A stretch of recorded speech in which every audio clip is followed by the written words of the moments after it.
శ్రీ గురుభ్యో నమ. మిలారేపా చరిత్ర అధ్యాయం 11. కర్మ సిద్ధాంతము ప్రాముఖ్యత. మిలారేపా గారి ఇతర శిష్యులలో ఒకడు మీ గురుదేవులైన మార్పా గారి వద్ద ఉపదేశాన్ని పొందడానికి మీరు పడిన శ్రమ, అప్పుడు మీరు చూపిన నిశ్చలత, పట్టుదల చూచి ఆశ్చర్యచకితులయ్యాము. అలా ఉపదేశాన్ని పొందిన మీరు మీ శరీరం ఎంతటి దుస్థితికి లోనవుతుందో కూడా గుర్తించకుండా సాధనను కొనసాగించడంలో ఎంత శ్రమపడ్డారో విన్నాము. మీరు ఏకాంతంలో ఉండిపోయారు. సంవత్సరాల తరబడి ఆహారం లేకుండా ఉన్నారు. మీ భక్తి విశ్వాసాలతో పోలిస్తే మాకున్న భక్తి విశ్వాసాలు చిన్నపిల్లల ఆటలాగా అనిపిస్తున్నాయి. మాకు ఊరికే బుద్ధి పుట్టినప్పుడు మాత్రమే హృదయంలోకి వస్తున్నాయి, తక్కిన సమయాల్లో లేకుండా పోతున్నాయి. ఇటువంటి మిడిమిడి భక్తితోటి మీరు సాధించినట్లుగా ముక్తి మేమెన్నటికీ సాధించలేము. కనుక మాపై దయతో మేమేమి చేయాలో చెప్పండి అని ప్రార్థించాడు.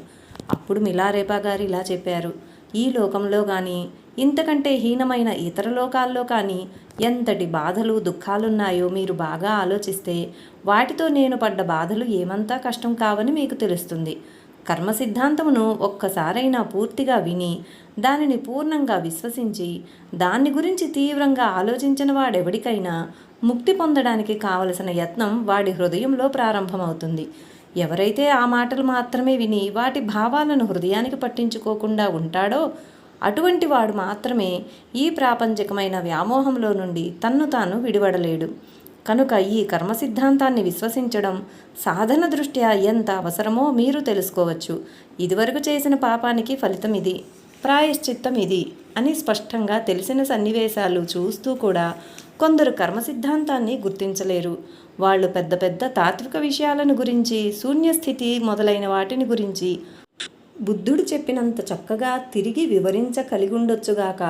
బుద్ధుడు చెప్పిన కర్మ సిద్ధాంతం కంటే బుద్ధుడు శూన్యత గురించి చెప్పింది చాలా క్లిష్టమైనది, సూక్ష్మమైనది అనే సంగతి వారికి తెలియదు. ఎవరైతే ఈ శూన్యత అనే తత్వం, దాని విలువ స్పష్టంగా అర్థమవుతుందని తెలుసుకుంటారో వారికి తెలుస్తుంది ఈ కర్మ అనే దానికి ఎంతటి ప్రాధాన్యమైన స్థానం ఉందో. ఎవరు చేసిన పనైనా ఎటువంటిదో నిర్ణయించగల బుద్ధి సూక్ష్మత వాళ్లకు కలుగుతుంది. అలా కర్మ సిద్ధాంతం బాగా అర్థం చేసుకోగలిగేవాడు మాత్రం చిత్తశుద్ధితో ప్రవర్తించగలడు. నేను ఈ శూన్యత గురించి బుద్ధుడు చెప్పిన తత్వాన్ని అర్థం చేసుకుంటానికంటే చాలా కాలం ముందే కర్మ సిద్ధాంతమును అర్థం చేసుకుని హృదయంలో అంగీకరించాను. అందువల్లనే క్షుద్ర మంత్రాలు నేర్చుకుని ఎంతోమంది ప్రాణాలను, ఎంతోమంది ఆస్తిపాస్తులను నాశనం చేయడాన్ని గురించి అంత తీవ్రంగా హృదయ పరివర్తన చెందాను. నేను చేసిన కర్మను అనుసరించి నేను చచ్చిపోయాక తప్పనిసరిగా అతి భయంకరమైన నరకానికి పోతానని తెలుసుకున్నాను. అందుకు ఎటువంటి కష్టాలు వచ్చినా విడవకుండా నా గురువునంత తీవ్రంగా అంటిపెట్టుకున్నాను. అందుకే ధ్యానంలో అంత తీవ్ర కృషి చేశాను. నాకు అంతకంటే వేరే గతి లేదు, తప్పలేదు. నా శిష్యులైన మీరంతా కూడా ఏకాంతంలోనూ సర్వసంగ పరిత్యాగం ద్వారాను తీవ్రమైన ధ్యానాన్ని కొనసాగించగలిగినట్లయితే మీరంతా కూడా సాధించగలుగుతారు. అలా చేయమని నేను సలహా ఇస్తున్నాను. అప్పుడక్కడున్న శిష్యులలో ఒకరు వారిని స్తుతించడం మొదలుపెట్టాడు. ఆ శిష్యుడు ఆయనను రింపోబే అని స్తుతించారు. ఆ మాటకర్థం ఆధ్యాత్మిక విద్యను పొందిన వారిని కీర్తిస్తూ వాడే ఉత్తమోత్తమమైన విశేషణం. మీరు జన్మించకముందే పరిపూర్ణ బుద్ధత్వమును పొందిన వారై ఉండాలి. అందువల్లనే మీరు ఆధ్యాత్మిక జీవితానికి అంతగా అంటిపెట్టుకుని ఉండగలిగారు. దానికోసం నిత్యావసర వస్తువులు కూడా త్యాగం చేయడానికి సంసిద్ధులు కాగలిగారు.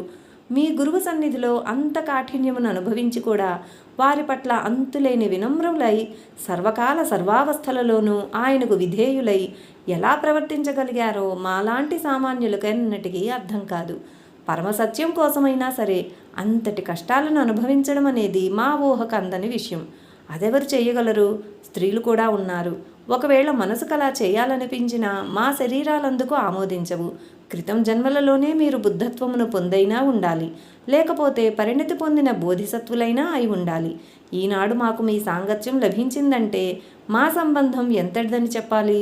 మేము తీవ్రంగా కృషి చేయలేకపోయినా సమర్థులైన మీలాంటి వారి ఆశ్రయం లభించినంత మాత్రాన్నే మాకు ముక్తి తప్పక వచ్చి తీరుతుందని చెప్పవచ్చు. కనుక గత జన్మలో మీరెవరో మా మీద దయతో చెప్పవలసినది అని ప్రార్థించాడు శిష్యుడు. వెనుకటి జన్మలలో నేనెవరో నాకు స్పష్టంగా తెలియదు అన్నారు మిలారేపా.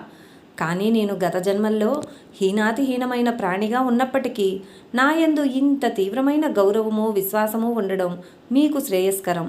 నా యందు మీకు గల భక్తి గౌరవాలు ఉండడం వల్ల సద్గురువులైన మహాత్ముడినిగా తిరిగి అవతరించాలని మాకు అనిపిస్తుంది. కానీ మీరు నన్ను శంకించడం వల్ల అసలు బుద్ధ ధర్మాన్ని వమ్ము చేసుకున్నట్లవుతుంది. ఎందుకని? మీ భక్తి నిజంగా హృదయగతం కాకుండా పోతుంది. కనుక ఈనాడు నేనింత ఉన్నతమైన స్థితిలో ఉన్నానంటే బుద్ధధర్మం యొక్క మహిమ అది. నేను జీవితారంభంలో ఎన్ని దుర్మార్గాలు చేసినా ఈనాడు బుద్ధత్వపు ముంగిలిలో నిలబడగలిగానంటే అది బుద్ధత్వం యొక్క గొప్పతనం. నేను కర్మ సిద్ధాంతమును పూర్తిగా విశ్వసించాను. కనుకనే ఎవరు చేసిన కర్మలు వారిని కట్టి కుడుపుతాయని దృఢంగా నమ్మాను. కనుకనే సత్యమైన జ్ఞానాన్ని అంత తీవ్రంగా అనుష్ఠించగలిగాను. ఏ పరిస్థితుల్లోనూ వెనుకాడలేదు. దానిని ఆచరించుటకై ఈ లోకంలో ఉన్న సుఖాలన్నింటినీ పరిత్యజించాను. నిజం చెప్పాలంటే నాకెటువంటి ఉపదేశం అవసరమో అటువంటి ఉపదేశాన్ని ఇవ్వగలిగిన గురువును పొందడంలోనే నా అదృష్టమంతా ఉంది. ఆయన ఉపదేశించిన సత్యాలు సరిగా నాకు తగి ఉన్నట్లు ఉన్నాయి. అతి నిగూఢమైన మంత్రాయన సాంప్రదాయంలో అతి త్వరితంగా మోక్షాన్ని ప్రసాదించగల ఈ మార్గాన్ని అనుసరించడానికి నాకు ఆ బోధ సహకరించింది. అనవసరమైన ఎటువంటి ఆడంబరాలను ఆచారాలను నా మీద విధించకుండా ఆయన నాకు ఆ ఉపదేశాన్ని ఇచ్చారు. నాకు అవసరమైన దీక్షలనిచ్చి సరైన మార్గంలో ధ్యానం చేసుకోవడానికి కావలసిన శక్తిని కూడా నాకు ఆయన ధారపోశారు. ఆ సత్యాలు ఎంతటి గొప్పవంటే వాటిని హృదయస్ఫూర్తిగా ధ్యానిస్తే ఎటువంటి వారికైనా ఒక్క జీవిత కాలంలోనే తప్పక ముక్తి వచ్చి తీరేటంతటివి. అలాగే జీవితమంతా పాపాలతోనే గడిపేస్తే అవి తప్పక కట్టి కుడుపుతాయి. ఈ కర్మ సిద్ధాంతం యందు విశ్వాసం లేకపోతే మీకు సాధనకు కావలసిన యత్నము విశ్వాసము ఉండవు. కానీ ఆ సిద్ధాంతాల మీద పూర్తి విశ్వాసం ఉంటే అది మిమ్మల్ని అంతకంతకు తీవ్రంగా కృషి సల్పేలాగా సాధన చేసేలాగా ప్రేరేపిస్తుంది. బుద్ధత్వాన్ని తప్పక పొందాలనే కోరికను కూడా తీవ్రతరం చేస్తుంది. అప్పుడు గురువుపై మీకు గల భక్తి విశ్వాసాలు, మీరు సాధనలో చూపించే ఉత్సాహము, మీరు చేసే ధ్యాన సాధన, మీకు కలుగుతున్న ఆధ్యాత్మిక అనుభవాల యందు మీకు కలిగే తృప్తి అన్నీ కూడా నాకు సమానం కాగలవు.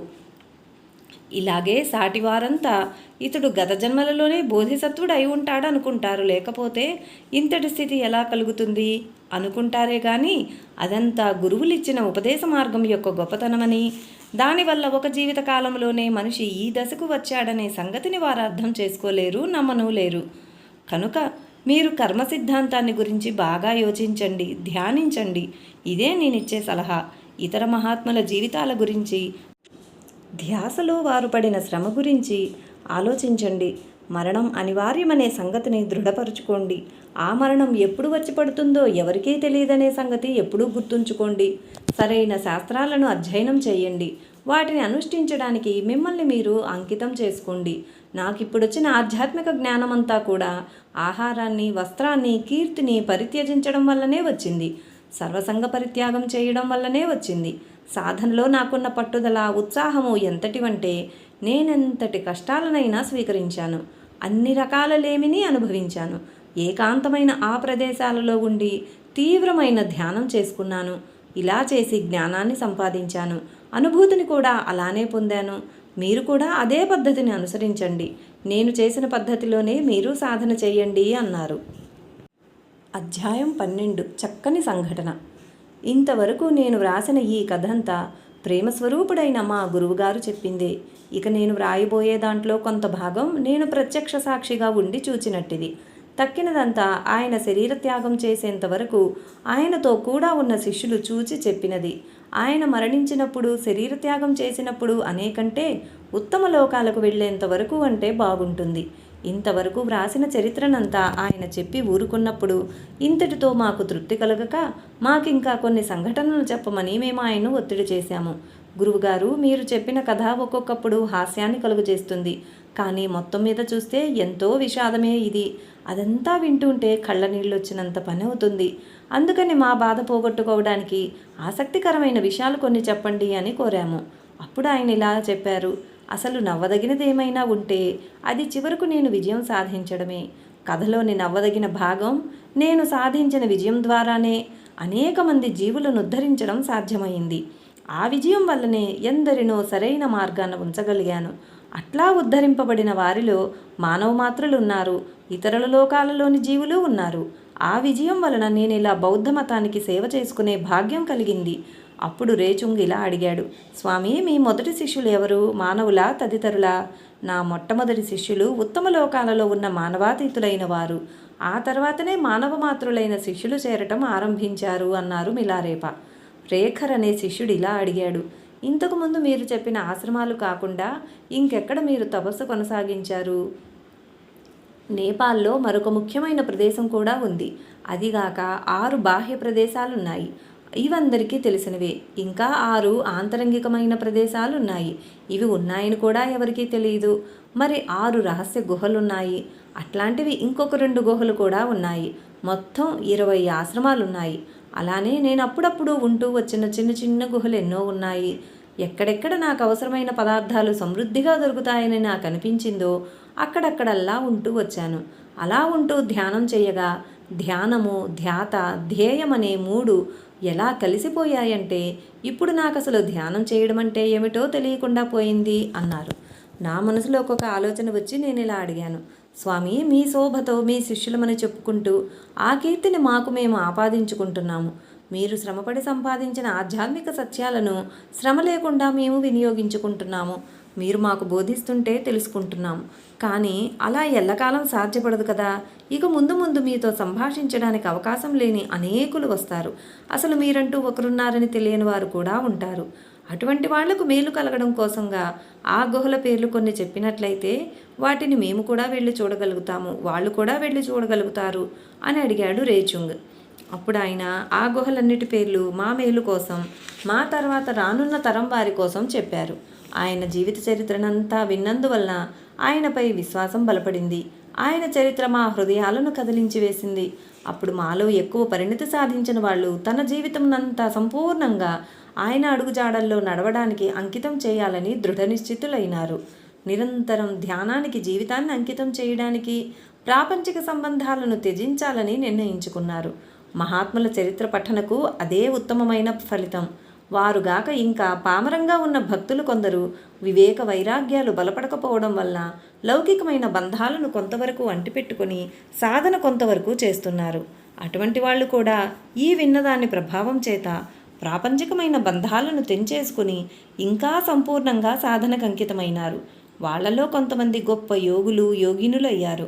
అలా కాక ఆ మాత్రమైనా పరిణితి సాధించక కొద్ది కాలం కూడా ధ్యానానికి అంకితం కాని కొంతమంది ఇక నుండి జీవితంలో కొంత భాగమైనా ధ్యానానికి అంకితం చేయాలని నిర్ణయించుకున్నారు. వారికంటే కూడా ఇంకా తక్కువ పరిణితిలో ఉన్నవారు వారిలోనున్న పెద్ద పెద్ద తప్పులను నాటి నుండి విడిచివేయడానికి నిశ్చయించుకున్నారు.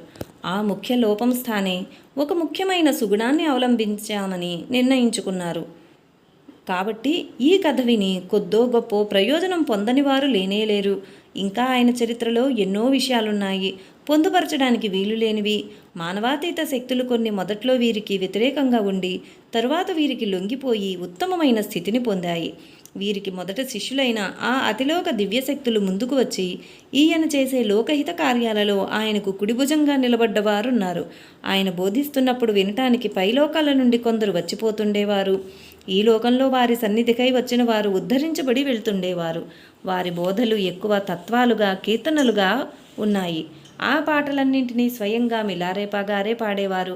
ఎప్పుడైనా ఒక విషయాన్ని హృదయానికి హత్తుకునేలా చెప్పాలన్నా, లేకపోతే ఆయన హృదయం పారవస్యం చెందిన ఆయన మాటలు పాటల రూపంలోనే వెలువడేవి. ఆ పాటలన్నిటిలోనూ ఖ్యాతి గడించిన పాట మంచు పడుట అనే పాట. ఆ పాటలో మంచు పడటం నుండి ఎలా బయటపడ్డారో వివరించారు. అలానే పావురాలను సంబోధిస్తూ ఉన్న స్తోత్రము అనే గీతం మరొకటి ఉంది. అంతేకాక నేను మొట్టమొదట నా గురువుని ఎలా కలుసుకున్నాను అనే విషయాన్ని పొందుపరిచిన అధ్యాయం కూడా ఉంది. అప్పుడు నేను ఒక కుష్ఠవ్యాధి పీడితుడిని, రేచుంగు. అందుచేత సమాజం నుంచి వెలివేయబడ్డవాడిని. తర్వాత మిలారేపా గారికి రేచుంగ్ అనేవాడు భారతదేశం నుండి ఒక రహస్యమైన యోగ సాంప్రదాయానికి చెందిన గ్రంథాలను తేవలసి ఉంది అని దర్శనమైంది.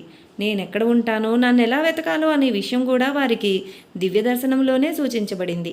అందువలన ఆయన ఒక గుహలో కూర్చుని తపస్సు చేస్తుంటే నాకు కూడా వెళ్ళి ఆయన్ను కలుసుకోవలసిందని ఆదేశం వచ్చింది. ఆ తర్వాత నేను భారతదేశం వచ్చాను. అక్కడే నా వ్యాధి నివారణ అయింది. తక్షణమే నేను నా గురువుగారి దగ్గరికి వెళ్ళాను. అప్పుడు నేను మా గురువు చెంత ఒక గుహలో నివసిస్తుంటే మరొక శిష్యుడు వచ్చి కలుసుకున్నారు. ఇలానే మరికొందరు శిష్యులు కూడా వీరిని కలుసుకున్నారు. చూడడానికి వీరంతా మా గురువు గారిని కాకతాళీయంగా కలుసుకున్నట్లుండేది. ఈయన శిష్యుల్లో ఒకరైతే కేవలం గొర్రెలు కాచుకునేవాడు. వీరేగాక చాలామంది మిలారేపా గారు కొందరు శిష్యులతో కలిసి యానం అనే గుహలో ఉంటున్నప్పుడు భారతదేశం నుండి వచ్చిన మహాయోగి అయిన ధర్మబోధి అనే ఆయన వచ్చి మిలారేపా గారిని కలుసుకుని ఆయనకు నమస్కరించారు. ఆ వార్త అన్ని వైపులా వ్యాపించింది. ఆ ప్రాంతంలో మా గురువుగారైన మిలారేపాపై గల భక్తి గౌరవాలు మరింత పెరిగిపోయాయి. కానీ ఆ ప్రాంతంలో తర్కంలోనూ శాస్త్రజ్ఞానంలోనూ పేరు మోసిన మరొక గురువులకు అసూయ రేకెత్తించడానికి ఈ ఖ్యాతి కారణమైంది. అందువలన ఆ గురువు మిలారేపా గారిని దర్శించి తాత్వికమైన ప్రశ్నలు వేశారు. అతీతమైన శక్తుల సహాయంతో సునాయాసంగా సమాధానమిచ్చారు మిలారేపా. తరువాత నేను భారతదేశానికి వెళ్ళాను. నేను తిరిగి టిబెట్కు వస్తున్నానని తెలిసిన ఆయన వచ్చి నన్ను కలుసుకున్నారు. మిలారేపా గారి శిష్యులైన అనేక మంది ప్రఖ్యాత పురుషుల గురించి ఎన్నో గ్రంథాలు వ్రాయబడ్డాయి. ఈయన శిష్యుల్లో ఎంతోమంది సన్యాసం తీసుకున్నవారు, అనేక శిష్య పరివారం గల గురువులైన వారు ఉన్నారు. ఆయనను కలుసుకున్న అసంఖ్యాక జనంలో ఆధ్యాత్మికంగా ఉద్ధరింపబడని వారు లేరు. అందరూ ఉత్తమ పరిణతి చెందారు. అందుకనే మిలారేపా గారు మానవజాతి యందు అపార కరుణతో తమ జీవితాన్ని అనేక మంది శిష్యుల కోసం ధారపోశారు. వ్యర్థమైపోయే జీవితాలను ఉద్ధరించారు.